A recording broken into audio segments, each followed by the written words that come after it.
Hello, welcome back. ഇന്നത്തേത് വളരെ easy ആയിട്ട് ഉണ്ടാക്കാൻ പറ്റിയിട്ടുള്ള പാൽപ്പായസത്തിൻ്റെ റെസിപ്പിയാണ്. വെറും 1/2 ലിറ്റർ പാൽ ഉപയോഗിച്ചിട്ടാണ് ഞാൻ ഈ പായസം ഉണ്ടാക്കിയിട്ടുള്ളത്. അതുകൊണ്ട് തന്നെ നമ്മൾ ആദ്യമായിട്ട് ഉണ്ടാക്കുന്നവർക്കും അതുപോലെ ഈ ചെറിയ ഫാമിലി ഉണ്ടാവില്ല അവർക്കൊക്കെ ഈസി ആയിട്ട് ഈ ഒരു അളവിൽ ഉണ്ടാക്കിയെടുത്താൽ മതി കേട്ടോ. അപ്പോൾ ആദ്യമായിട്ട് നമുക്കതിന് ആവശ്യമായിട്ടുള്ളത് ജീരകശാല അരിയാണ്. നമ്മൾ തലശ്ശേരി ബിരിയാണിയൊക്കെ ഉണ്ടാക്കുന്ന അരിയില്ല, ആ അരിയാണ് എടുത്തിട്ടുള്ളത്. വെറും 1/4 കപ്പ് എടുത്താൽ മതി. അത് നന്നായി കഴുകിയതിന് ശേഷം നമുക്ക് പ്രഷർ കുക്കറിലേക്ക് ഇട്ട് കൊടുക്കാം.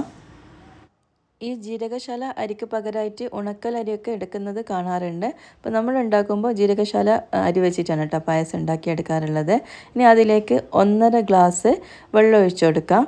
എന്നിട്ട് നന്നായിട്ട് വേവിച്ചിട്ടെടുക്കണം കേട്ടോ. ഒരു 3-4 വിസിൽ വന്നാൽ മതി. അപ്പോൾ അത് ഓരോരോ കുക്കറിൻ്റെ ഇതുപോലെ മാറ്റം ഉണ്ടാവും. ഒരു 3-4 വിസിൽ എന്തായാലും വേണ്ട വരും. ഇനി അതിലേക്ക് നമുക്ക് ആവശ്യമായിട്ടുള്ളത് ചവ്വരിയാണ്, അതായത് സാഗോ റൈസ്. നമ്മളിതിന് സാബൂനരി എന്ന് പറയും കേട്ടോ. അപ്പോൾ അത് എടുത്തിട്ടുണ്ട്. അത് ഞാനിവിടെ ഒരു 2.5 ടേബിൾ സ്പൂണാണ് എടുത്തിട്ടുള്ളത്. നന്നായി കഴുകിയതിന് ശേഷം നമ്മൾ ഏത് പാത്രത്തിലാണോ പായസം ഉണ്ടാക്കുന്നത് ആ ഒരു പാത്രത്തിലേക്ക് ഇട്ട് കൊടുക്കാൻ. എന്നിട്ട് അതിലേക്ക് 1 ഗ്ലാസ് പാലും കൂടി ഒഴിച്ചു കൊടുക്കാം. പാലൊഴിച്ച് ആ ഒരു സെയിം അളവിൽ തന്നെ വെള്ളം കൂടി എടുത്തിട്ടുണ്ട്. അതും കൂടി അതിലേക്ക് ഒഴിച്ചിട്ട് നന്നായിട്ട് തിളപ്പിച്ചിട്ടെടുക്കണം. നമ്മുടെ ഈ ചവ്വരി നന്നായിട്ട് ട്രാൻസ്പെറൻ്റ് ആയിട്ട് കിട്ടണം. ആ അത്രയും നമുക്കിത് തിളപ്പിച്ചിട്ടെടുക്കണം കേട്ടോ. പെട്ടെന്ന് തന്നെ അത് ട്രാൻസ്പെറൻ്റ് ആയിട്ട് കിട്ടിക്കോളും. അപ്പോഴേക്കും നമ്മുടെ അരി നന്നായിട്ട് വെന്ത് വന്നിട്ടുണ്ട്, വിസിലെല്ലാം വന്നിട്ടുണ്ട് കേട്ടോ. ഇതാ ചവ്വരി ഇതേപോലെയാണ് കിട്ടേണ്ടത്. നമുക്ക് നല്ലൊരു ക്ലിയർ ആയിട്ട് കിട്ടണം. വീഡിയോയിൽ നിങ്ങൾക്ക് കറക്റ്റായിട്ട് മനസ്സിലാവുന്നുണ്ടോ എന്നറിയില്ല. ഈ ഒരു രീതിയിൽ വേണം നമ്മൾ പാലും ഈ ഒരു സാഗോ റൈസെല്ലാം തിളപ്പിച്ചതിന് ശേഷം കിട്ടാൻ വേണ്ടിയിട്ട് കേട്ടോ. ചെറുതായിട്ടൊരു ട്രാൻസ്പെറൻ്റ് ആയിട്ട് വരുന്ന ആ ഒരു രീതിയിൽ വേണം.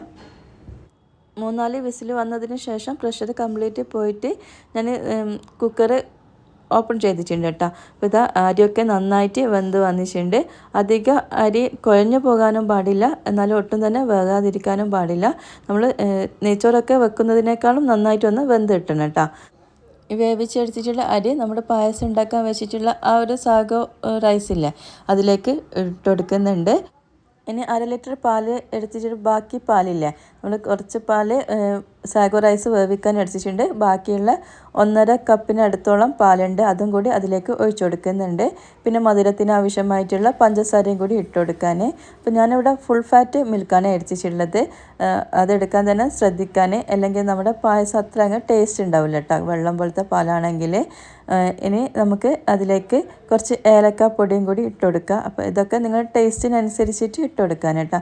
ഞാനിവിടെ കുറച്ച് പഞ്ചസാരയിൽ ഏലക്ക ഒരു 3-4 ഏലക്ക പൊടിച്ചെടുത്തിട്ടുള്ളതാണ്.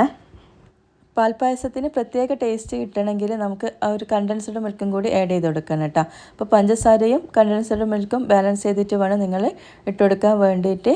പിന്നെ ഒരു നുള്ളു ഉപ്പും കൂടി ഇട്ട് കൊടുത്തിട്ടുണ്ട്. വീഡിയോയിൽ കട്ടായി പോയിട്ടുണ്ടെന്ന് തോന്നുന്നു, വീഡിയോ നോക്കിയപ്പോൾ കെട്ടിയിട്ടില്ല. അപ്പോൾ ഒരു നുള്ളു ഈ മധുരമൊക്കെ ബാലൻസ് ചെയ്യാൻ വേണ്ടിയിട്ട് ഉപ്പും കൂടി ഇട്ട് കൊടുക്കണം. ഇനി നന്നായിട്ട് തിളപ്പിച്ചിട്ടെടുക്കാം കേട്ടോ. 1/2 ലിറ്റർ പാലുകൊണ്ട് നിങ്ങൾ പായസം ഉണ്ടാക്കുന്നതാണെങ്കിൽ ഈ ഒരു അളവിൽ തന്നെ എടുത്താൽ മതി കേട്ടോ. അരിയും ചവ്വരിയൊക്കെ 1/4 കപ്പ് ജീരകശാല റൈസിന് അതിൻ്റെ പകുതി ചവ്വരിയാണ് എടുത്തിട്ടുള്ളത്. ഏകദേശം 2.5 ടേബിൾ സ്പൂണോളം ചവ്വരി എടുത്തിട്ടുണ്ട് കേട്ടോ. ഇനി ലാസ്റ്റായിട്ട് നമുക്ക് കുറച്ച് ഗീയിൽ നട്ട്സെല്ലാം ഒന്ന് വറുത്തിട്ട് കൊടുക്കുക. ഈസി ആയിട്ട് ഉണ്ടാക്കാൻ പറ്റിയിട്ടുള്ള പായസം ഇവിടെ റെഡി ആയിട്ടുണ്ട്. എന്തായാലും നിങ്ങൾ ട്രൈ ചെയ്ത് നോക്കുക, എല്ലാവർക്കും ഇഷ്ടമാവും. ട്രൈ ചെയ്ത് നോക്കിയിട്ട് ഇഷ്ടമായിട്ടുണ്ടെങ്കിൽ ഫ്രണ്ട്സിനും ഫാമിലിക്കെല്ലാം ഒന്ന് വീഡിയോ ഷെയർ ചെയ്ത് കൊടുക്കണേ. ഇതുവരെ ചാനൽ സബ്സ്ക്രൈബ് ചെയ്യാതെ കാണുന്നെങ്കിൽ ഒന്ന് സബ്സ്ക്രൈബ് ചെയ്ത് സപ്പോർട്ട് ചെയ്യുക. കുറേയായി വീഡിയോസ് എല്ലാം ഇട്ടിട്ട് ഇനി ഇൻഷാ അല്ലാ വീഡിയോ എല്ലാം കണ്ടിന്യൂസ് ആയിട്ട് ഇടണമെന്നുണ്ട്. അപ്പോൾ നിങ്ങളുടെ സപ്പോർട്ട് വളരെ അത്യാവശ്യമാണ്. അപ്പോൾ എന്തായാലും ട്രൈ ചെയ്ത് നോക്കുക. ഫീഡ്ബാക്ക് കമൻറ്റ് ബോക്സിൽ അറിയിക്കാം. മറ്റൊരു നല്ല വീഡിയോ ആയിട്ട് കാണാം. അസ്സലാമു അലൈക്കും.